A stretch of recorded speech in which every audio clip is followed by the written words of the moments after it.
अस्मद्गुरुभ्यो नमः। श्रीमते रामानुजाय नमः। श्री गोदादेव्यै नमः। श्रीरंगनाथाय नमः। कर्कटे पूर्व फल्गुन्यां तुलसी काननोद्भवां पाण्ड्ये विश्वंभरां गोदां वंदे श्रीरंगनायकी। प्रिय भगवद्बंधुलारा,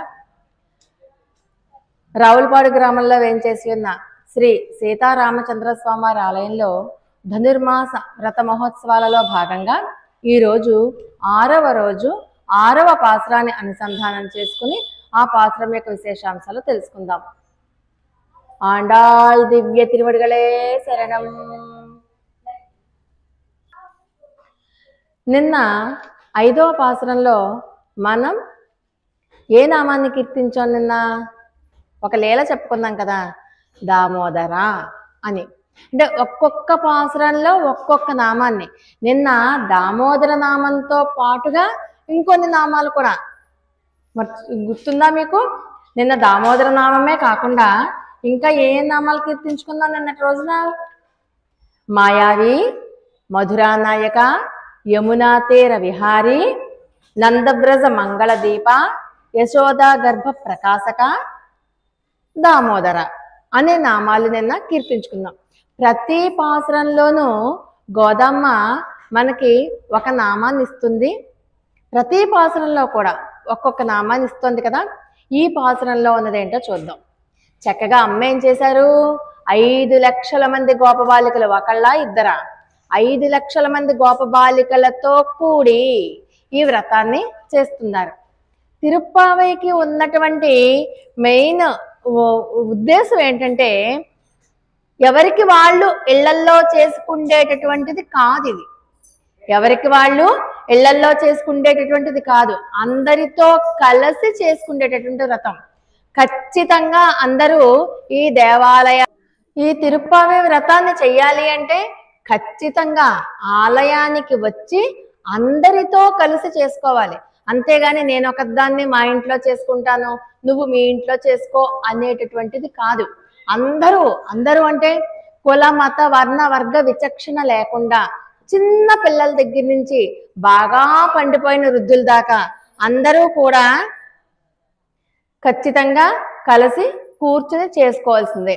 మరి నిన్నటి రోజున మొన్నటి రోజున కూడా చెప్పుకున్నాం, 5 లక్షల మంది గోప బాలికలు ఉన్నారు. ఒకళ్ళు ఇద్దరు కాదు, 5 లక్షల మంది గోప బాలికలతో కూడి ఈ వ్రతాన్ని మొదలు పెట్టారు మన గోదా తల్లి. వాళ్ళతో పాటు మనల్ని కూడా కలుపుకుని మరి ఈ వ్రతం చేస్తున్నారన్నమాట. సరే, మరి ఈ వ్రతానికి అర్హత ఏంటి? ఎవరెవరు ఈ వ్రతాన్ని చెయ్యొచ్చు అంటే, భగవత్ సమాగమము ఎవరికైతే కావాలని కోరుకుంటారో వాళ్ళంతా అన్నారు. కానీ ఫలానా అని ఎవరికి చెప్పలేదు. ఎవరికైతే భగవంతుని దగ్గరికి వెళ్ళాలి, భగవత్ సంశ్లేషణం నాకు కూడా కావాలి అని ఎవరు కోరుకుంటారో వాళ్ళంతా కూడా ఈ వ్రతం చెయ్యడానికి అర్హులే. కాబట్టి భగవత్ ప్రాప్తినే కాక్షించే వాళ్ళందరూ కూడా రండి అంటూ మనకి ఎంతో ప్రేమతో ఏ పనులు చెయ్యాలో ఏ పనులు చెయ్యకూడదో చెప్పింది. ఈ వ్రతం చేయడం వల్ల బాహ్యంగా మనకి ఏ లాభాలు కలుగుతాయో చెప్పింది. అందుకోసం చెప్పి పర్జన్య దేవుణ్ణి ప్రార్థించింది. నిన్నటి రోజున దామోదర లీలను కూడా స్మరించుకున్నాం. మరి చూసింది ఒక్కసారి, వ్రతానికి సంసిద్ధులుగా ఉన్నారు, అందరూ వెళ్ళాలి స్నానవ్రతానికి. వీళ్ళకి కావలసిన స్నానవ్రతం ఏంటి? శ్రీకృష్ణ సంశ్లేషణమే. దానికోసం ఒక్కసారి చూసింది, అందరూ వచ్చారా లేదా అని. వెళ్ళేది ఎవరి దగ్గరికి? కృష్ణ పరమాత్మ దగ్గరికి కదా. అందుకని చెప్పి అందరూ వచ్చారా లేదా అని చెప్పి చూసేసరికి ఒక 10 మంది గోప బాలికలు రాలేదు. 10 మంది మిస్ అయ్యారనమాట. ఎందుకు రాలేదు? ఇప్పుడు చూడండి, మనం ఏదో తీర్థయాత్రలకు వెళ్తాం, ఒక టూరిజం బస్సు ఏర్పాటు చేసుకుంటాం. ఫలానా టైంకి అందరూ రావాలి అని అనుకున్నప్పుడు దాంట్లో కొంతమంది రాలేదనుకోండి, వదిలేసి వెళ్ళిపోతామా వాళ్ళని? కాదు, వాళ్ళకి ఫోన్లు చేసో ఎవరినన్నా మనిషిని పంపో, లేకపోతే వాళ్ళని ఎలాగైనా సరే తీసుకొచ్చి మనతో పాటు ఈ తీర్థయాత్రకి తీసుకెళ్ళిపోతాం కదా. అలాగా మన గోదా తల్లి ఒక 10 మంది 20 మంది 40 కాదు 5 లక్షల మంది ఉన్నారు కదా. 10 మంది రాకపోతే ఏమైంది తెలుస్తుంది ఏంటి? 5 లక్షల మందిలో 10 మంది వస్తే ఎంత, రాకపోతే ఎంత అని అనుకోలేదు. అందరితో కలిసి చేసేటటువంటిది కాబట్టి ఈ తిరుప్పావే వ్రతానికి ఆ 10 మంది కూడా కావాలి. మరి వాళ్ళు ఎందుకు నిద్రపోతున్నారు? అందరూ కలిసే కదా కృష్ణుడి దగ్గర నుంచి విడిపోయారు. నిద్రపోతే అందరూ నిద్రపోవాలి, లేస్తే అందరూ లేచిపోవాలి కదా. కానీ వీళ్ళే లేచున్నారు, ఒక 10 మంది మాత్రం లేవలేదు. 10 మంది మాత్రం నిద్రావస్థలోనే ఉన్నారు. ఎందుకు అంటేట వీళ్ళు మనం పడుకుండేటటువంటి తామస నిద్ర కాదు వాళ్ళు పడుకున్నది. ఆ 10 మంది కూడా భగవద్ ఉన్మత్త అవస్థలో ఉన్నటువంటి నిద్ర. కృష్ణుణ్ణి చూశారు కదా, ఎందుకని? పాపం పెద్దవాళ్ళు అన్ని రోజుల పాటు వీళ్ళని కృష్ణుడితో కలవనివ్వలేదు. ఒక్కసారిగా వదిలేసరికి కృష్ణుడి దగ్గరికి వెళ్ళిపోయారు. వెళ్ళిపోయాక కృష్ణుడు ఏమన్నాడు? రేపు రండర్రా, ఇప్పుడు మాట్లాడుకుంది చాలు, పొద్దుపోయింది, మీరందరూ ఇళ్ళకి వెళ్ళండి, మళ్ళీ రండి, మళ్ళీ వస్తే మనం ఈ మార్గశీర్ష వ్రతానికి ఏం కావాలి అవన్నీ కూడా మనం తెలుసుకుని ఆ వ్రతాన్ని ప్రారంభిద్దాం, ఇప్పుడు మాత్రం ఇళ్ళకి వెళ్ళిపోండి అని చెప్పాడు కదా. వదలలేక కృష్ణుడిని వీడి ఉండలేక వాళ్ళందరూ వచ్చేసారు వెనక్కి. వచ్చేస్తే కొంతమంది ఆ కృష్ణుడి మైకల్లోనే ఉండిపోయారు, కొంతమంది సగం నిద్ర మెలకువ కాని స్థితిలో ఉన్నారు. అంటే చూడండి, మీకు ఇంకా బాగా అర్థం అవ్వాలంటే మాదక ద్రవ్యాలు, మత్తు మందు ఉంటుంది కదా, మత్తు మందు తీసుకునే వాళ్ళు ఎలా ఉంటారు? ఒక్కొక్కళ్ళు ఒక్కొక్క రకంగా ఉంటారు. కొంతమంది తూలుతూ ఉంటారు, కొంతమంది వాళ్ళలో వాళ్ళు నవ్వేసుకుంటూ ఉంటారు, కొంతమంది కళ్ళంట నీళ్లు కారిపోతూ ఉంటాయి, ఏడుస్తున్నారో తెలియదు, ఆనంద బాష్పాలో తెలియదు. కొంతమంది ఏమీ మాట్లాడరు, మౌనంగా ఉండి ముడుచుకుని పడుకుంటారు. కొంతమంది ఏం చేస్తారు? పిచ్చి పిచ్చిగా ప్రేలాపనలు, తాగిపోతాడు ఏదో ప్రేలాపన అంటుంటాం కదా మనం. మాదక ద్రవ్యాలు తీసుకున్న వాళ్ళు ఎన్ని రకాల అవస్థలలో ఉంటాయో వీళ్ళు కూడా అలాగే ఉన్నారు. వీళ్ళు తీసుకున్న మాదక ద్రవ్యం ఏంటి? శ్రీకృష్ణ పరమాత్మ యొక్క అనుభవమే, శ్రీకృష్ణ పరమాత్మ మీద ఉన్నటువంటి ప్రేమ, శ్రీకృష్ణ పరమాత్మ యొక్క సంశ్లేషణను వీడి ఉండలేక విరహతాపంతో కలిగినటువంటి మొత్తం అన్నమాట. అలాంటి అవస్థలలో ఉన్నారు 10 మంది మాత్రం. మీకు చాలాసార్లు చెప్పాను, పైకి కనిపించే మీ అర్థం ఒకటేను, దీంట్లో అంతరార్థం ఒకటేను. ఈ 10 మందిని కలుపుకుని వెళ్తోంది. ఈ 10 మంది ఎవరంటే, చూడండి, మనం ఏదైనా కొత్త ప్రదేశానికి వెళ్ళామనుకోండి, అక్కడ చూడవలసిన ప్రదేశాలన్నీ తెలిసిన ఒక గైడ్ని కనుక పెట్టుకుంటే అన్నీ చెప్తాడు. ఫలానా చోటది ఉంది, ఫలానా చోటది ఉంది, మీరేమో అక్కడేమో కావేరీ నది ఉంది, అక్కడికి వెళ్ళి స్నానం చెయ్యాలి, అలా అన్నీ చెప్తారు. మనం ఎవరిని తీసుకెళ్ళలేదనుకోండి, ఏంటో చూసి వచ్చేస్తాం. పక్క వాళ్ళు చెప్తే అవునా, అయ్యో అక్కడ దాకా వెళ్ళాం కానీ అదేదో మాకు తెలియలేదు అంటాం. ఫలానా కావేరీ నదిలో స్నానం చేసావా అంటే అయ్యో అంటాం. పోనీ కావేరీ నదిలో స్నానం చేసామే అనుకుందాం, మనం ఒక్కళ్ళు వెళ్ళిపోతామా? మనకి భయం కదా. ఏమో ఎక్కడ మొసళ్ళు ఉన్నాయో తెలియదు, ఎక్కడ ఊబుందో తెలియదు, ఎక్కడ లోతు ఎక్కువ ఉందో తెలియదు, ఎక్కడ లోతు తక్కువ ఉందో తెలియదు. అక్కడ వాళ్ళని అడుగుతాం, ఇది స్నానం చేయడానికి యోగ్యమైన స్థలమేనా అని అడిగి అప్పుడు ఏం చేస్తాం? అందరి చేతులు పట్టుకుని రేపు 27న పుష్కరాలు వస్తున్నాయి చూడండి, పుష్కరాల స్నానాలు ఎలా చేస్తాం? మనం మునుగుమని మనమే మునగం, ఒక 2-3 కలిపి పట్టుకుని మునుగుతాం. ఎందుకని? సేఫ్టీ, రక్షణ కోసం. అలాగే భగవత్ సాగరంలో మునిగేటప్పుడు కూడాట మనకి దాంట్లో నిష్ణాతులైన వాళ్ళని అడిగి తెలుసుకుని భగవద్ విషయాలు అప్పుడు భగవంతుని ఉపాసన చెయ్యాలట. అంతేగాని పుస్తకాల్లోనో టీవీల్లోనో చెప్పేసిన మంత్రాలు తీసేసుకుని, ఈ మధ్య ఒక న్యూస్ కూడా చూసాను, ఈ మధ్య ఎవరో కాళికాదేవిని ఉపాసన చేసి ఆవిడ ఎంతకీ కూడా రాకపోతే, ప్రత్యక్షం కాకపోతే చూడండి టీవీలో మెడకాయ కోసేసుకుంటే బుడుక్కుని వచ్చేస్తుంది కాళికాదేవి, అలాగా చచ్చిపోయేట, కోసేసుకుని చచ్చిపోయేట. అలాంటివి ఎందుకు వస్తాయి? అర్థం పర్థం లేని, ఒక దిక్సూచి లేకుండా, ఒక ఆచార్యుని యొక్క పర్యవేక్షణ లేకుండా, ఒక గురు బోధ లేకుండా ఇష్టం వచ్చినట్టుగా మనం గనక మన ప్రయత్నం చేస్తే అలాగే నాశనం అయిపోతాం. కాబట్టి భగవద్ ఉపాసన చేసేటప్పుడు ఖచ్చితంగా ఒక జ్ఞానో, గురువో, ఆచార్యులో, భాగవద్ భక్తులో ఎవరో ఒకళ్ళు మనకి దారి చూపేవాళ్ళు ఉండాలి. ఆ దారి చూపేవాళ్లే ఈ 10 మందిట. అందుకని చెప్పి అలాంటి వాళ్ళని 10 మందిని కలుపుకుని వెళ్ళాలి కదా. అలాంటి 10 మందిని కలుపుకుని వెళ్ళకపోతే మనకి చిత్తభ్రమ కావచ్చు. అర్థం పర్థం లేని మంత్రాలు అంటే అర్థం పర్థం ఉన్నాయి, కానీ ఒక నియమంగా ఒక రూల్స్ అండ్ రెగ్యులేషన్స్ లేకుండా ఎలా పడితే అలాగ మంత్రం చేసేసాం అనుకోండి, అది సిద్ధి పొందేసింది అనుకోండి, దానికి తట్టుకుండే శక్తి మన శరీరానికి ఉండద్దు. ఆ శరీరానికి తట్టుకుండే శక్తి లేకపోతే మనం ఏమైపోతాం, పిచ్చి పట్టిన వాళ్ళం అయిపోతాం. ఆ శక్తి కావాలి అంటే మనకు ఒక ఆచార్యుడు ఉండాలి. నువ్వు ఫలానా టైంలో ఇన్నిసార్లు జపం చేయి, ఇలా వస్తుంది, నువ్వేమి కంగారు పడకు, నువ్వు నెమ్మదించు, అలాంటప్పుడు నీ శక్తిని ట్రాన్స్ఫార్మ్ చేయి ఎవరికైనా, అప్పుడు కాస్త తగ్గుతుంది, ఇలాంటివన్నీ చెప్తారు కిటుకులు. అవేమీ లేకుండా మనం దూకేసాం అనుకోండి సముద్రంలో, మునిగిపోతాం, అలల తాకిడికి వెళ్ళిపోతాం. అలాంటి మామూలు సముద్రంలో దూకడానికి ఇన్ని జాగ్రత్తలు తీసుకుంటామే, భగవత్ సముద్రంలో, భగవత్ అనుభవ సముద్రంలో దూకినప్పుడు ఆచార్యుడు ఖచ్చితంగా ఉండాలి. కాబట్టి ఈ 10 మంది గోప బాలికలు అటువంటి ఆచార్యులు, కాబట్టి వీళ్ళందరినీ కలుపుకునే మనం వెళ్ళాలి అని చెప్తుంది. మళ్ళీట వీళ్ళకి మనం 2వ పాసురంలో చెప్పుకున్నాం, ఎట్లాగా మేము మా పెద్దలు ఏదైతే చెయ్యొద్దన్నారో అది చెయ్యమని చెప్పుకున్నాం కదా. అందుకని వీళ్ళ పెద్దలకు అందరినీ కలుపుకుని వెళ్ళమన్నారు. భగవద్ విషయం కదర్రా, మీరొక్కరు వెళ్ళిపోవడం ఏంటి, తీర్థయాత్రలకి వాళ్ళు కూడా వస్తారు, సుబ్బలక్ష్మి గారు వెంకటలక్ష్మి గారు వాళ్ళని కూడా తీసుకెళ్ళండి అని చెప్పారు. అందుకని ఆగాలి కదా, అదే వీళ్ళు పాటిస్తున్నారు. ప్రతిదీ కూడా వీళ్ళు రూల్స్ చెప్పడమే కాదు, గోదా తల్లి ఆ రూల్స్ కూడా చాలా కరెక్ట్ గా పాటిస్తుంది. మొట్టమొదటి పాసురం నుంచి 30వ పాసురం దాకా ఎక్కడా కూడా ఇలా తూకం చూస్తే అలా సరిగ్గా సరిపోతుంది రంగనాథుడికి. అలాగా రంగనాథుడిని ప్రేమించింది. మరి ప్రేమించిన రంగనాథుడినే కొలిచిందా?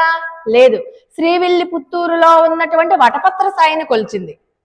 మరి వటపత్ర సాయిని కొలిచాక కృష్ణుడికి ప్రేమనంతటిని ఇచ్చింది. చూడండి రూపాలు మారిపోతున్నాయి ఇక్కడ. చివరికి పెళ్లి చేసుకున్న వాళ్ళు రంగనాథుడినే.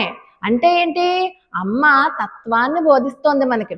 ఎవరైతే రంగనాథుడో, ఎవరైతే వటపత్ర సాయో, వాళ్లే శ్రీకృష్ణుడు, వాళ్లే శ్రీరాముడు, అందరిలో ఉన్నటువంటి తత్వం ఒకటే.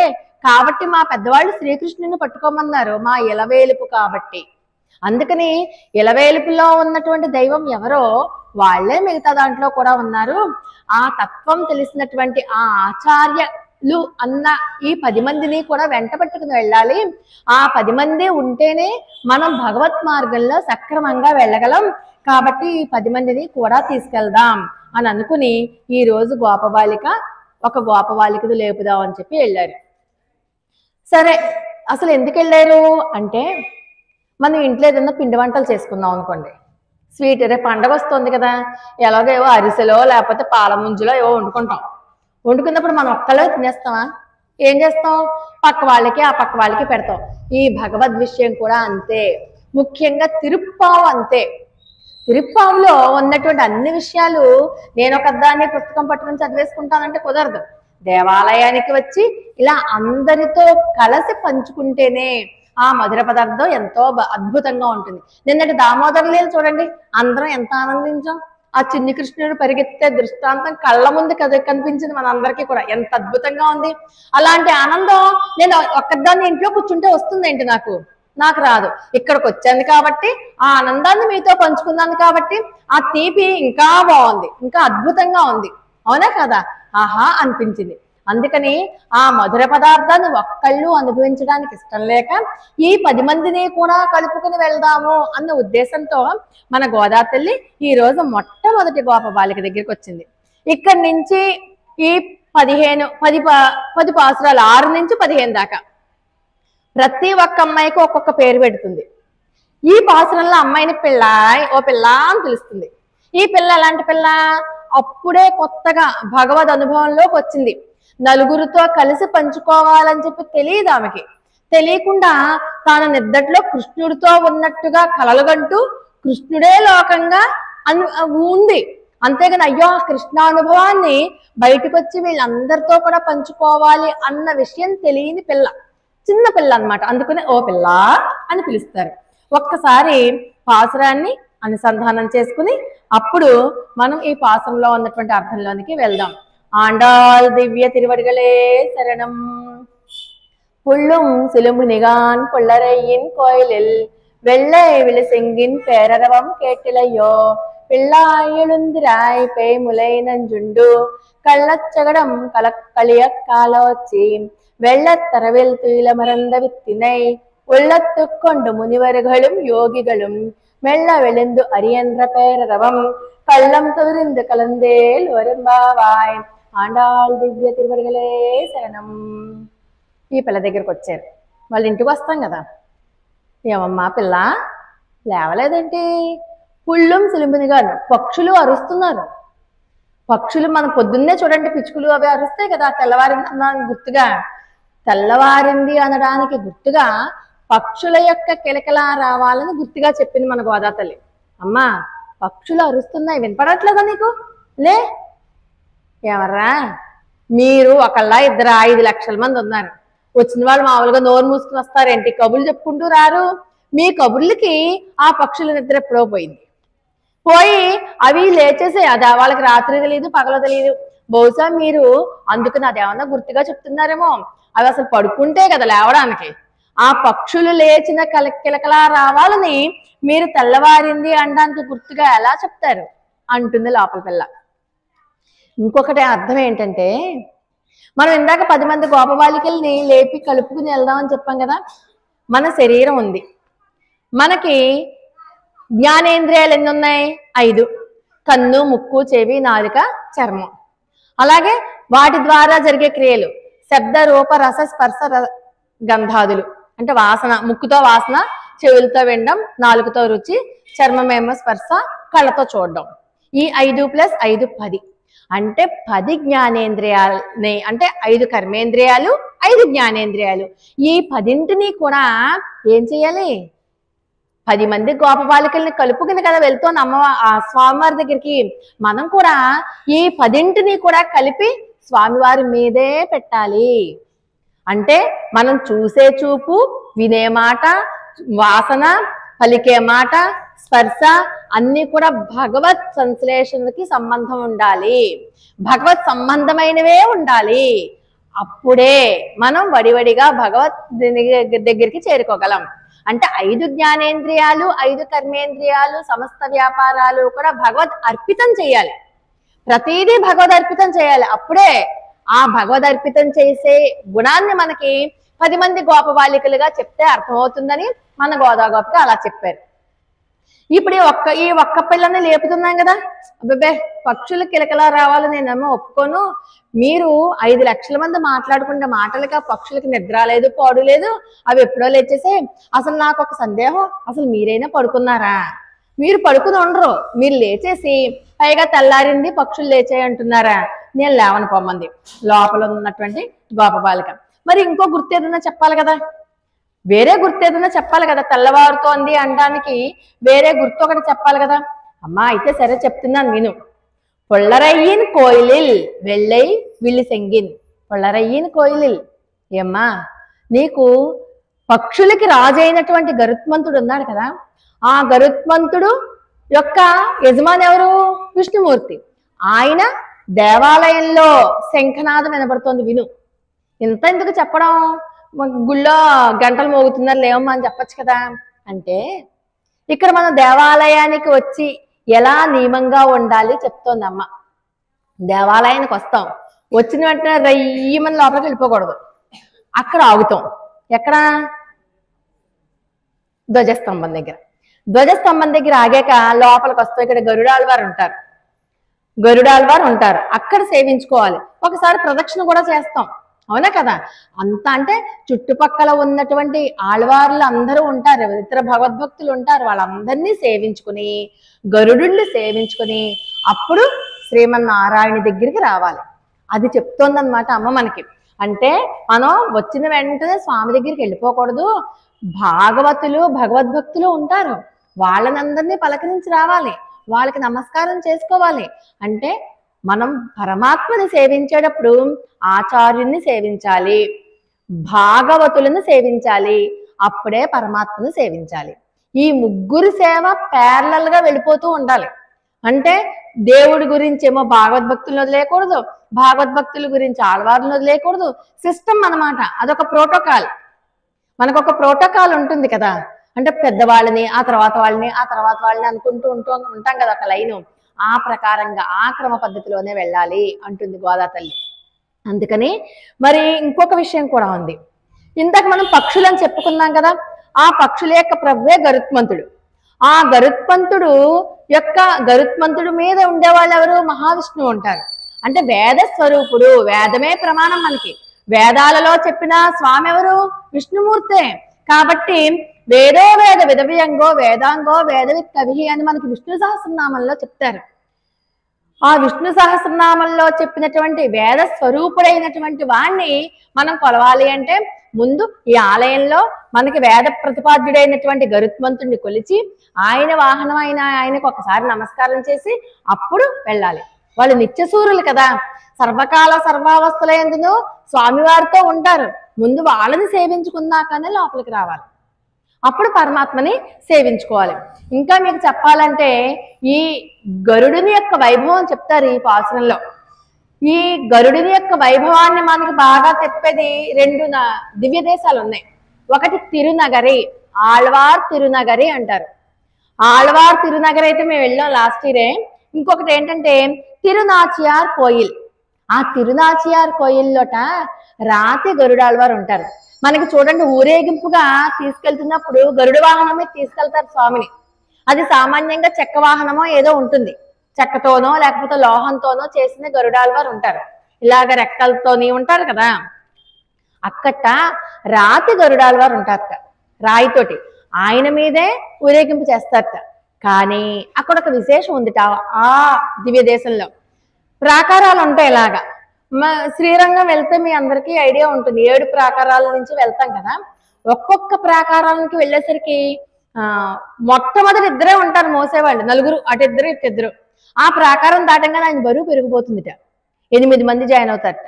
ఇంకో ప్రాకారం వెళ్ళంగానే 16 మంది అవుతారట. ఇంకో ప్రాకారం వెళ్ళంగానే అలా పెరిగిపోతూ ఉంటారు జనం, 128 మంది దాకా వెళ్ళిపోతారట.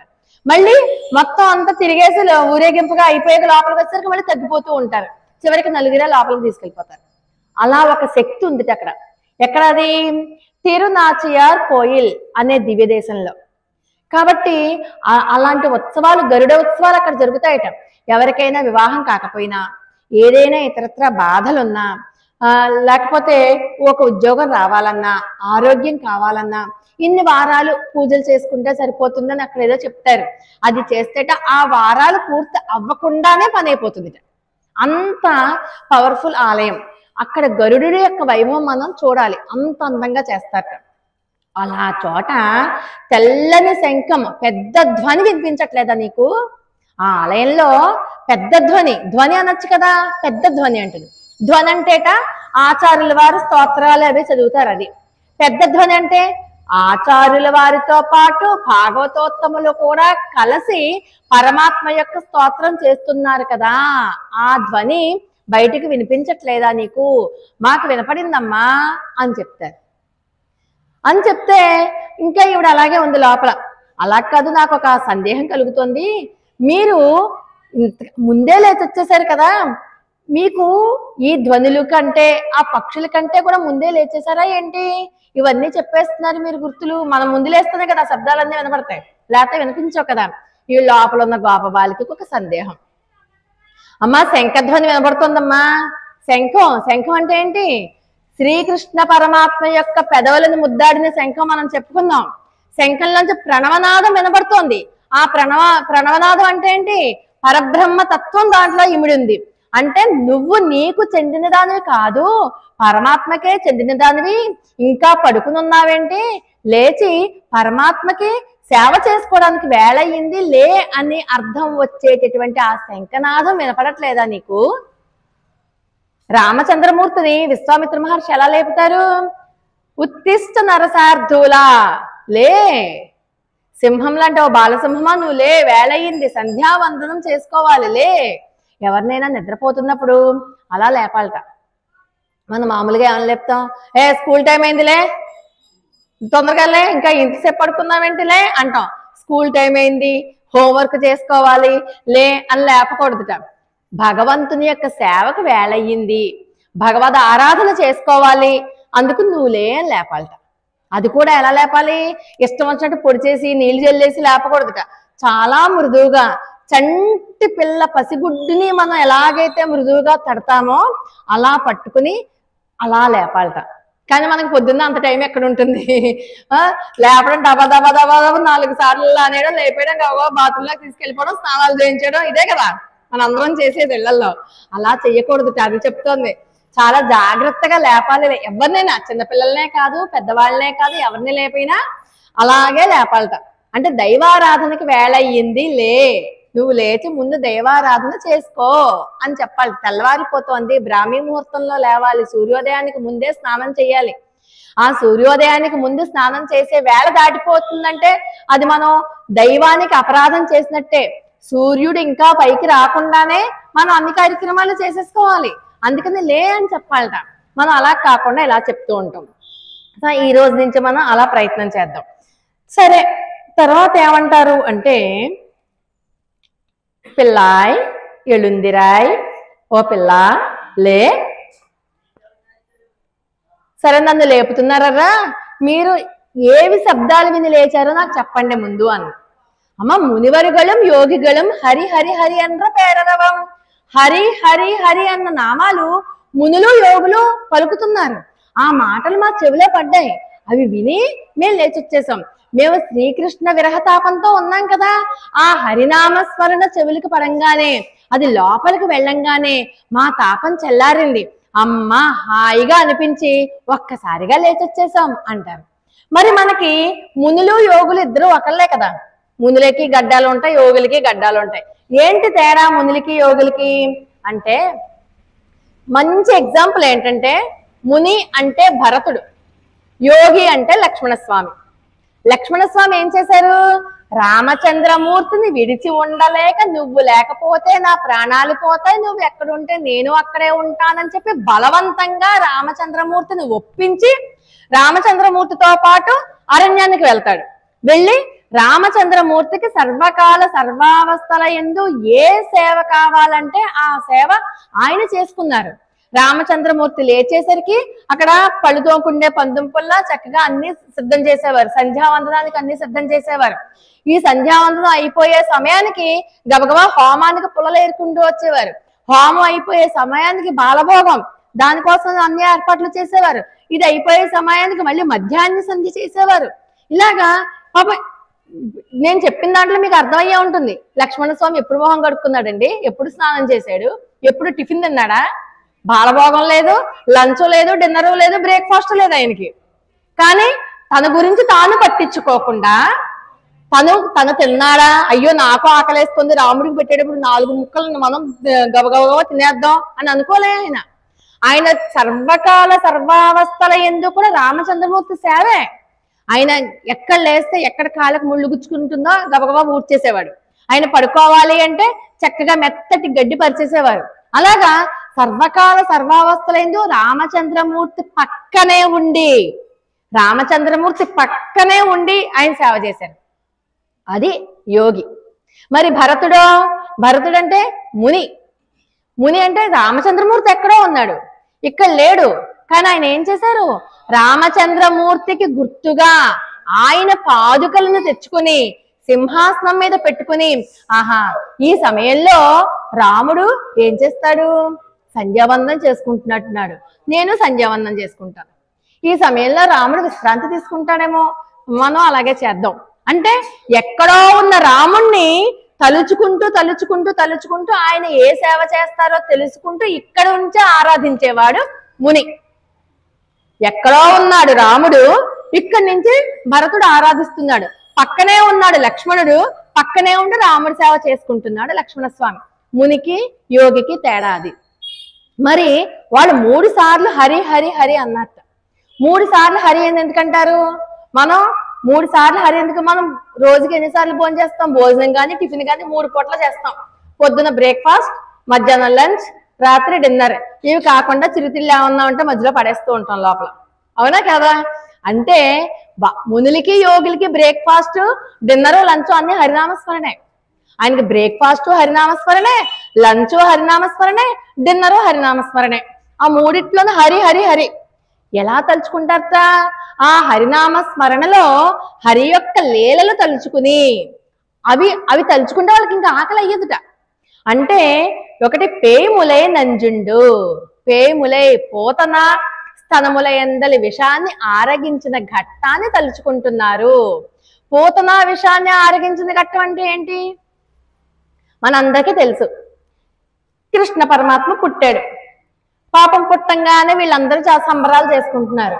సంబరాలు చేసుకుంటే ఎక్కడి నుంచి ఊడిపడిందో పోతన అప్సరసలా తయారై వచ్చింది. సాక్షాత్తు లక్ష్మీదేవే వచ్చేసిందేమో అని ఒక్కసారి భ్రమపడ్డారట. ఇంతకీ ఆ పోతన ఎవరనుకుంటున్నారు? బలి చక్రవర్తి కూతురుట. అక్కడ అవతారంలో వామనమూర్తి అవతారం మనం చెప్పుకున్నాం. ఇంతింతే వటుడెంతయ్యి మరియు దానింతై అని చెప్పుకున్నాం కదా. చిన్నవాడు కాస్త పెరిగి 3 లోకాలు కొలిచాడని చెప్పుకున్నాం కదా 3వ పాసనంలో. అక్కడట వామనమూర్తిని చూసి అక్కడ అందరూ ఎలాగైతే మోహంలో పడిపోయారో బుడిబుడి నడకలేసుకుని చక్కగా బుజ్జాయిలాగా వస్తున్న వామనమూర్తిని, వటువు వేషధారణలో ఉన్నటువంటి వామనమూర్తి బోడుగుండు, పిలక, కమండలము, జంధ్యము ఇంకేమి లేవు ఆయన దగ్గర, చిన్న అంగవస్త్రము, అలాంటి ముగ్ధ మనోహరమైనటువంటి రూపాన్ని చూసి అందరూ మోహంలో పడిపోయారు. అంటే మనకు బాగా అర్థం అవ్వాలంటే ప్రేమలో పడిపోయారు మగవాళ్ళు ఆడవాళ్ళు అందరూ కలిసి. అదే సమయంలో పోతన కూడా అదే బలిచక్రవర్తి కూతురు, ఆవిడ పేరు రత్నమాల, ఆవిడ కూడా అక్కడ ఉంది. చూడంగానే చాలా ఆనందపడిపోయింది. చిన్న అబ్బాయి ఎంత బాగున్నాడో, ఎంత అందంగా ఉన్నాడో అని మాతృత్వం పెళ్ళుబుకింది ఆవిడలో. ఇంతలోనే ఏమైంది? సీను రివర్స్ అయిపోయింది. ఆనందించినంత సేపు పట్టలేదు. వెంటనే మన స్వామివారు 3వ అడుగు బలిచక్రవర్తి మీద పెట్టేసి పాతాళంలోకి అణగదొక్కేశారు. హత్తెరి, మా నాన్నని ఇలా పాతాళంలోకి తొక్కేస్తాడా అని వెంటనే కోపం వచ్చేసింది. ఆ కోపం ద్వేషం కింద మారిపోయింది. అది అసుర లక్షణం. అందుకనే ఈ జన్మలో మళ్ళీ పోతనగా పుట్టింది. కంసుడి చేత ఈ కృష్ణ పరమాత్మని చంపమని నియమించుకుంది. ఎందుకంటే పూర్వజన్మ కర్మ అదే. మరి మనం అనుకుంటున్నాం కదా పూర్వజన్మ కర్మ వాసనలు పోని, ఎందుకు పోతాయి? పోతనగానే వచ్చింది. కృష్ణుడిని చంపాలనుకుంది కదా, ఆ కోరిక తీరాలి కదా, వచ్చింది. వచ్చి ఎలాగా మరి రాక్షసిగా వెళ్తే అందరూ భయపడిపోరు. అందుకని ఒక అందమైన అప్సరస గొల్ల పడుచులాగా సుందరాంగి, అంటే సాక్షాత్తు లక్ష్మీదేవే నడుస్తోందా వచ్చిందా అని అనిపించేలాగా ఆవిడ అందం చూసి అక్కడ ఉన్నటువంటి గోపవంతులు కూడా ముక్కు వేలేసుకున్నారు. ఆహా, ఎంత అందంగా ఉంది పడతి, ఎవరు అసలు పొరుగు రావడేమో, పక్కింటి ఆవిడేమో, వేరే ఊరి నుంచి వచ్చిందేమో అని మాట్లాడుకుండే లోపు టక్కమని ఉయ్యాలలో ఉన్న పిల్లాడిని తీసుకుంది. ఉయ్యాల్లో పడుకున్న పిల్లవాడిని చూడంగానే ఈవిడలో ఉన్నటువంటి మాతృత్వం పెళ్ళుబుకింది. ఎలాగన్నా వాడికి పాలివ్వాలి, చంపడానికి అవకాశం దొరికింది కదా, స్తనాలకి చక్కగా విషం పూసుకుని వచ్చింది. మరి అందుకే కదా నియమించారు. కోపం ఒకటి, పూర్వజన్మ కర్మ ఒకటి ఉండిపోయింది కదా, కోపం ద్వేషం ఉండిపోయింది కదా, అది పనిచేసింది. వెంటనే పిల్లాడిని ఎత్తుకుంది. ఎత్తుకోగానే పిల్లాడికి తన స్తన్యం ఇచ్చింది, తాగాడు. తర్వాత ప్రాణాలు లాగేశాడు అనుకోండి, అది వేరే విషయం. కానీ పోతన యొక్క జీవితం ఏమైంది అనుకుంటున్నారు? తను మనసులో కృష్ణుణ్ణి చంపాలని దురుద్దేశంతో విషాన్ని ఇచ్చినా సరే కృష్ణుడు దాన్ని అమృతంగానే తీసుకున్నాడు. మనం డాంబికంగా అందరూ చూస్తారని చెప్పి దండం పెట్టినా సరే, పోజుగా దండం పెట్టినా సరే అది ఆయన తనకి పెట్టిన దండంగానే తీసుకుంటాట. పోతన ఆయన చంపాలని చెప్పి వచ్చిన విషయం తెలుసు, కానీ ఈయన ఏం చేశారు? విషంతో కూడినటువంటి ఆ స్తన్యాన్ని తీసుకుని అమృతంగా మార్చేశాడు. ఆయనకి విషం ఏంటి, అమృతం ఏంటి? సకల లోకాలు ఆయన పొట్టలో ఉండే ఆయనకి అన్ని అమృతాలే. అంటే మనం కపట బుద్ధితో, అనుమానంతో, మనసులో భక్తి లేకపోయినా మనం ఏదైనా సరే దైవ కార్యం చేస్తే పరమాత్మ దాన్ని అమృత తుల్యంగా మారుస్తాడు.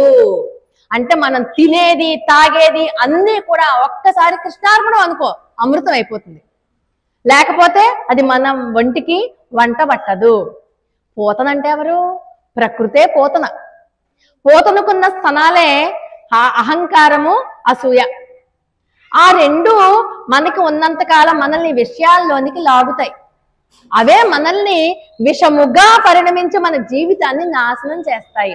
అందుకని విషయాలలోకి వెళ్లకుండా ఉండాలి అంటే నువ్వు ప్రతిదాన్ని భగవదర్పితం చేయి. అది విషము కాకుండా అమృతంగా మారిపోతుంది. అది చెప్పడానికి ఈ పోతనా దృష్టాంతాన్ని మనకి చెప్తున్నారనమాట. అహంకార మమకారాదులు అనేటటువంటి ఈ స్తనాల ద్వారా పిచ్చి పిచ్చి విషయాలన్నీ ఉంటాయి కదా, భగవద్ విషయాలు కాకుండా. ఆ విషయాల వల్ల మనకి ఏంటి, మన మనసు లాగివేయబడుతుంది భగవంతుడి నుంచి దూరంగా. అటు వెళ్ళొద్దు. భగవద్ విషయాలనే అమృతం. నువ్వు ఏ పని చేయి, కృష్ణార్పణం. ఒక దానం చేయండి, కృష్ణార్పణం. భోజనం చేయండి, కృష్ణార్పణం. అసలు భోజనం చేసేటప్పుడు అహం వైశ్వ నరోభూత్వ ప్రాణిన దేహమాశ్రిత ప్రాణాపాన సమాయుక్తో పచామ్యన్నం చతుర్విధం అన్న శ్లోకం చదువుకోవాలంటారు. ఎందుకంటే పరమాత్మ మన పొట్టలో జఠరాగ్ని రూపంలో ఉంటాడట. మనం తినే ప్రతి ముద్ద ఈ లోపల అగ్నికి మన యజ్ఞం చేస్తున్నట్టే. అందుకే చూడండి, మన పెద్దవాళ్ళు ఆత్మారాముడు గోల పెడుతున్నాడు, ఆకలేస్తున్నానేవారు కాదు.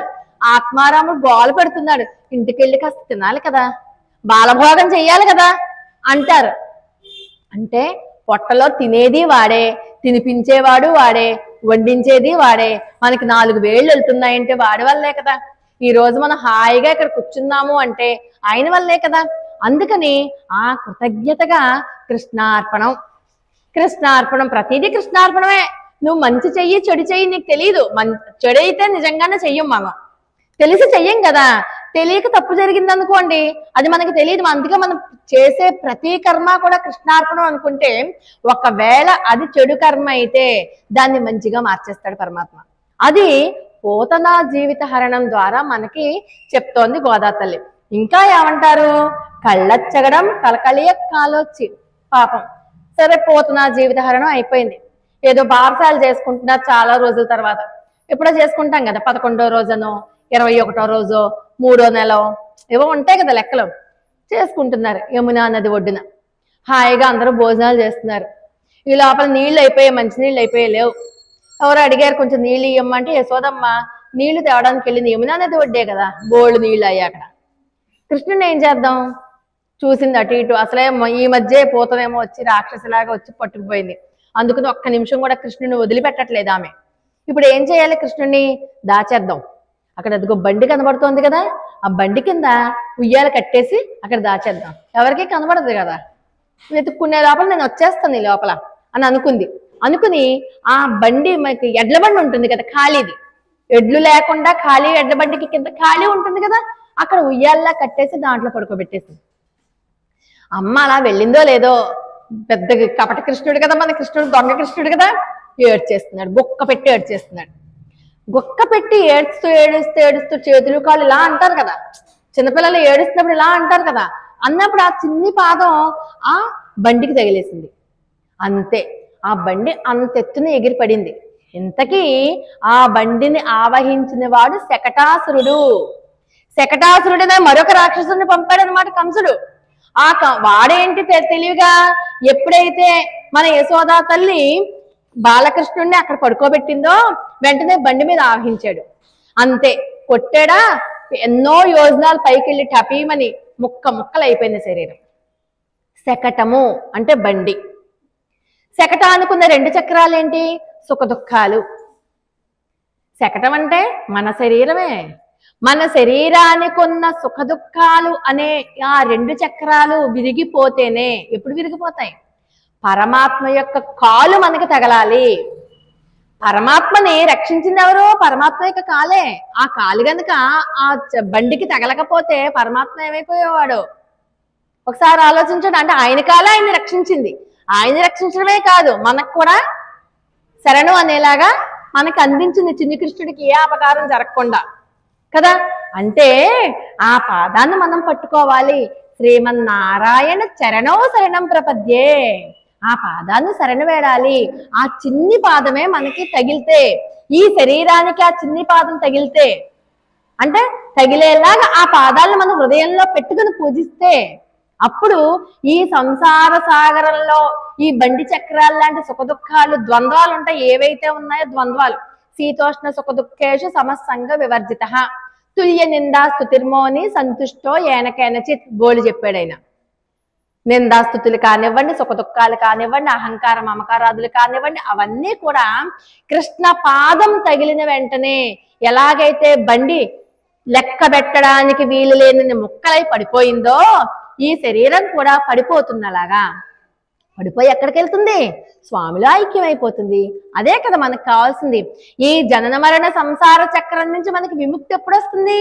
శ్రీకృష్ణ పరమాత్మ యొక్క పాదం మన మీద ఉన్నప్పుడు వస్తుంది. ఆ పాదం మన మీద పడ్డానికి కదా ఈ రోజు మన అందరం కూర్చుని తిరుప్పావే చదువుకుంటున్నాం, అవునా కదా? అలాగా కళ్ళచ్చగడం కలకలియ కాలొచ్చి వెళ్ళత్తరవిల్ తీలమరంద విత్తినై అంటే ఒక హరేమో పోతున్నా జీవిత ఘట్టాన్ని తలుచుకుంటూ హరినామస్మరణ చేశారట మునులు యోగులును.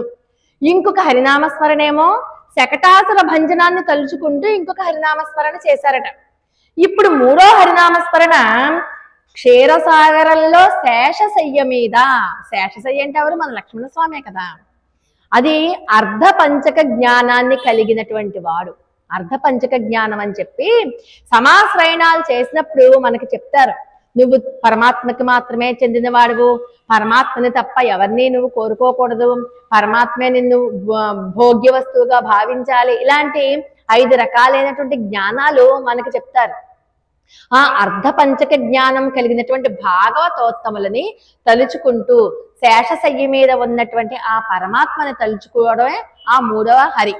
అంటే పొద్దున్నే లేచేటప్పుడు హడావుడిగా లేచేయడం కాదు, అయ్యి బాబాయ్ 6:30 అయిపోయింది అని ధవాల లేచేయడం కాదు. నిండు గర్భిణి ఒకేసారి లేవగలదా పడక మీద? లేవలేదు కదా, నెమ్మదిగా లేవాలి. ఆ లేచేటప్పుడు హరి హరి హరి అంటూ హరినామ స్మరణ చేస్తూ లేవండర్రా. ఆ హరినామస్మరణ ఎప్పుడైతే చేస్తారో, పొద్దున్నే భగవన్నామాన్ని ఎప్పుడైతే తలుచుకుంటారో ఆ రోజంతా మీకు శుభప్రదమే. లేచేటప్పుడు హరినామస్మరణ చేసుకుంటూ లేవాలి, నిద్రించేటప్పుడు శివనామస్మరణ చేసుకుంటూ నిద్రించాలి. అది రూలు. అంటే అప్పుడు హరినామస్మరణ చేసుకోకూడదని అడగండి, చేసుకోండి. అది మామూలుగా మన పెద్దవాళ్ళు చెప్పేస్తారు, పండితులు అది చెప్తారు శాస్త్రంలో ఉన్నట్టుగా. నిద్రించే ముందర శివనామస్మరణ, ఎందుకంటే ఆ శివాలయంలోట సకల దేవీ దేవతలందరూ ఉంటారట. ఒక్క ఆయన తలుచుకుంటే మొత్తం అందరిని తలుచుకున్నట్టే. అలాగే పొద్దున్నే హరినామస్మరణ ఖచ్చితంగా చేసుకోవాలి. హరి హరి హరి అంటూ లేవండి. శ్రీహరి శ్రీహరి శ్రీహరి, రామ నారాయణ, ఏడుకొండలవాడ, వెంకటరమణ, మీ ఇష్టం. హరినామస్మరణ అంటే విష్ణు స్వరూపాన్ని తలుచుకోవాలి. విష్ణువుకు బోలెన్ని రూపాలు ఉన్నాయి కదా, మీ ఇష్టం. ఏ రూపం మీకు మనసులో ఇష్టమైతే ఆ నామాన్ని తలుచుకుంటూ లేవండి. అది కూడా ఎలాగా? ఉళ్ళెత్తుక్కొండు మునిమరుగులు వాళ్ళందరూ ఈ హరినామాన్ని మనసులో పెట్టుకుని హృదయంలో పెట్టుకుని లేచారమ్మా. అవన్నీ మాకు వినపడ్డాయి. చూడండి, మనకి అందుకనే చెప్తారు, ఈ హరి అష్టకం చదువుకోండి అంటారు. హరి అష్టకం చదువుకుంటే చాలా మంచిది అని. మనకి తెలుగులో కూడా ఒక పద్యం ఉంది. హరి అను 2 అక్షరములు హరించును పాతకములు అంబుజనాథ, హరిని నామస్మరణమే హరిహరి పొగడంగ వశమే హరి శ్రీకృష్ణ. నీ నామం పొగడాలి అంటే అది మహద్భాగ్యం కాదా? నీ హరి అని పలికితే చాలు, లోపల ఉన్న పాపాలన్నీ పోతాయి. హరి అన్న 2 అక్షరాలు నిరంతరము పట్టుకుంటే చాలు, పాపాలన్నీ పోతాయి.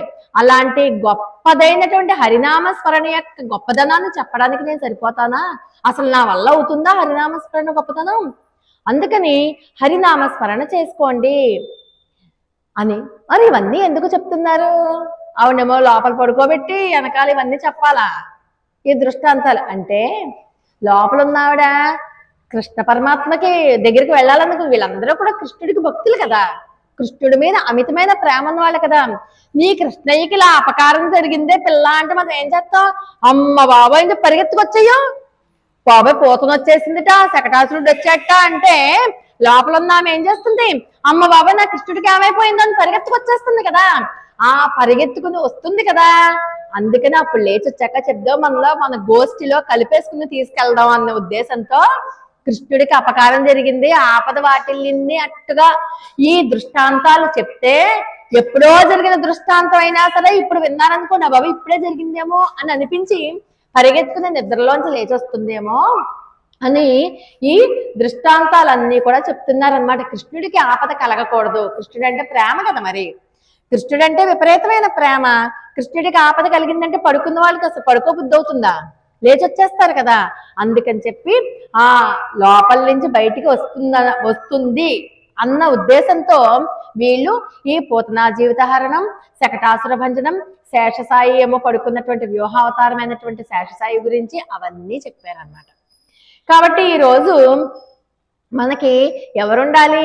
ఎక్కడికైనా కొత్త స్థలానికి వెళ్ళాలంటే మనకి దారి చెప్పేవాళ్ళు ఉండాలి. అలాగే భగవద్ గుణానుభవ వైభవంలోనికి ప్రవేశించాలి అంటే ఆచార్యుడు ఒకడు ఉండాలి. ఆచార్యుడు మనకి భగవంతునికి మధ్యలో మధ్యవర్తిత్వం చేస్తాడు. ఇప్పుడు రామాయణంలో రామచంద్రమూర్తి యుద్ధం చెయ్యాలి. చేసేటప్పుడు ఇక్కడ విభీషణుల వారు ఏం చేశారు?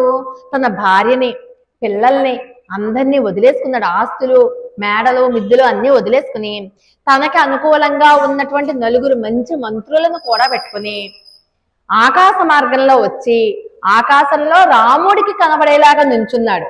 కానీ రాముడితో చెప్పలేదు, అక్కడ ఉన్నటువంటి విభీషణునితో చెప్తాడు. ఓ విభీషణ, నేను ఫలానా సుగ్రీవునితో చెప్తాడు. అక్కడ ఉన్నటువంటి సుగ్రీవునితో చెప్తాడు. ఓ సుగ్రీవ, నేను ఫలానా విభీషణుణ్ణి, రాముణ్ణి శరణుజొచ్చాను, కొంచెం నన్ను కూడా మీ పార్టీలో చేరుకోమని చెప్పునైనా కొంచెం రాముడికి అని చెప్తారు. ఎందుకని అక్కడ డైరెక్ట్ గా రామా నేను నీకోసమే వచ్చాను, నిన్ను శరణ పొందాను, నన్ను కూడా మీ గ్రూప్ లో చేర్చుకో అనొచ్చు కదా. అలా అనరు. అలా అనకుండా ఈ సుగ్రీవుని ద్వారా మధ్యవర్తిత్వం చేయిస్తారు. సుగ్రీవుడు అప్పుడు ఏమనాలి? చుట్టుపక్కల వాళ్ళందరూ భయపడుతున్నారు. ఏంటి, రాక్షసుడు కదా విభీషణుడు, పైగా ఏ సీతమ్మ వారిని అయితే వెతికిపోయాడో సాక్షాత్తు ఆ రావణాసురుడికి సొంత తమ్ముడాయే. మరి అలాంటి వాడిని ఎలా నమ్మడం? ఏమైనా కపట బుద్ధితో వచ్చాడేమో, ఇంకో ఆలోచనతో రావణాసురుడే పంపించాడేమో, ఎవరికి తెలుసు. అందుకని చెప్పి మధ్యవర్తిత్వం చేస్తే చుట్టుపక్కల వాళ్ళందరూ వద్దంటారు. వద్దంటే సుగ్రీవుడు అంటాడు, మనల్ని శరణుజొచ్చాడు కదా రామా, చూడు విభీషణుడు వచ్చాడు, నాకెందుకో అనుమానంగా ఉంది, కానీ విభీషణుడి సంగతి నువ్వేదో చూడు. చుట్టుపక్కల వాళ్ళందరూ వద్దు, ఇంకా నేనే తీసుకొచ్చి లేనిపోయిన ఆపదను మళ్ళీ తెచ్చుకుంటావా ఏంటి? ఒక ఆపద సరిపోలేదా నీకు అని అంటే, నన్ను శరణుజొచ్చిన వాళ్ళు ఎవ్వరైనా సరే, ఆఖరికి రావణాసురుడే నన్ను శరణుజొచ్చితే వెంటనే క్షమిస్తాను. శరణు అనమానండి రావణాసురుడిని, ఇప్పుడే నేను యుద్ధం మానేసి వెళ్ళిపోతాను సీతాదేవిని తీసుకుని అంటాడు రాముడు అక్కడ. కానీ రావణాసురుడికి ఆ బుద్ధి లేదు. విభీషణుడు అక్కడ ఉండంగానే సుగ్రీవుడి ద్వారా కబురు పెట్టాడు కదా రాముడికి. రాముడు కూడా సుగ్రీవుడి ద్వారానే విభీషణుడికి సంకేతం పంపుతాడు, పర్వాలేదు రమ్మని చెప్పు అని. అంతేకాని డైరెక్ట్ గా రామచంద్రమూర్తి విభీషణుల వారు మాట్లాడుకోరు. అలాగే మనకి ఆచార్యత్వం ఉండాలి. ఖచ్చితంగా మనకి పరమాత్మకి మధ్యలో ఒక మధ్యవర్తిత్వం చేసే వాళ్ళు ఉండాలి. ఏమో భగవద్ అనుభవ యోగ్యం ఎలా ఉంటుందో మనకి తెలియదు. దాంట్లో ప్రవేశించాలి అంటే ఈ సాధన ఇలా చెయ్యండి, ఈ మంత్రాన్ని పట్టుకోండి, ఈ ఆరాధన చెయ్యండి, ఈ అర్చన చెయ్యండి, ఈ శ్లోకం చదువుకోండి అని చెప్పేది ఎవరు? మనకి ఆచార్యుల వారే. అందుకని చెప్పి మీకు మీ కులదైవం, మీ ఇలవేల్పు ఎవరైతే, మీ మనసు ఎవరి మీదైతే నిలబడుతుందో దానికి సంబంధించిన ఆచార్యులు ఎవరైనా మీకు కనబడితే మాత్రం వదలకండి. గట్టిగా పట్టుకుని ఆ రకంగా సాధన చేస్తే ఖచ్చితంగా పరమాత్మ మనకి దొరికి తీరుతారు, అందులో అనుమానం లేదు. ఈ రోజు ఈ పాత్రల్లో పిల్లనేమని పిలిచింది? పిల్లా అని పిలిచింది కదా గోదా తల్లి. ఓ పిల్లా అంది. మనం ఏ నామాన్ని పట్టుకున్నాం? హరినామాన్ని పట్టుకున్నాం ఈ పాత్రంలో. నిన్నటి పాత్రంలో దామోదర, అంతకు ముందు పాత్రంలో పర్జన్య. చూడండి, భగవంతు ఈ రోజుకు ఒక చదువుకున్నా చాలు. ఇవాళ హరి అన్నారు కదా, రేపు పొద్దున్న మళ్ళీ మనం రేపు సాయంకాలం ఇదే సమయానికి ఇక్కడికి వచ్చేదాకా హరి హరి హరి హరి అని అనుకుందాం. ఎన్నిసార్లు అనొచ్చో. దానికి ఏమైనా చదువుకోవాలా, ఓ చోట కూర్చోవాలా, పుస్తకం పట్టుకోవాలా, రాయాలా? ఏమీ అక్కర్లేదు. రి రెండే 2 అక్షరాలు. హరి అని 2 అక్షరములు, హరించిన పాతకములు, ఇంకంతకంటే ఏం కావాలి? కాబట్టి ఆ హరినామస్మరణని పట్టుకోండి అని చెప్తూ ఈరోజు ఈ పాసురంలో పిల్లని లేపారు. అంటే ఆ హరినామస్మరణే వీళ్ళందరూ 5 లక్షల మంది పలికేసరికిట నందవ్రజం అంతా కూడా పెద్ద ధ్వని కింద వినపడిందిట. నేను ఒకదాన్ని మాట్లాడుతూనే మీకు అందరికీ వినపడుతుంది. 5 లక్షల మంది గోపబాలికలు హరి హరి హరి అంటే వినపడదా? పెద్ద సౌండ్ గా వినపడదా? వినపడుతుంది కదా. నందవ్రజం అంతా వినిపించేలాగా అంత ధ్వనితో అంటున్నాం కదమ్మా. నువ్వు లేచిరా అంటూ ఈరోజు లోపల పడుకున్నటువంటి గోపబాలికని లేపింది మన గోదా గోపికలు, 5 లక్షల మంది గోపికలు. రేపు మరి ఒక గోపబాలికను లేపే క్రమంలో రేపు ఇంకా ఏం విశేషాంశాలు చెప్తుందో రేపటి పాసురంలో మనందరం తెలుసుకుందాం. స్వస్తి ప్రజాభ్య పరిపాలయంతాం న్యాయేన మార్గేణ మహిం మహీసాః గో బ్రాహ్మణేభ్య శుభమస్తు నిత్యం లోకా సమస్తా సుఖినో భవంతు. ఆండాళ్ దివ్య తిరువడిகளே శరణం.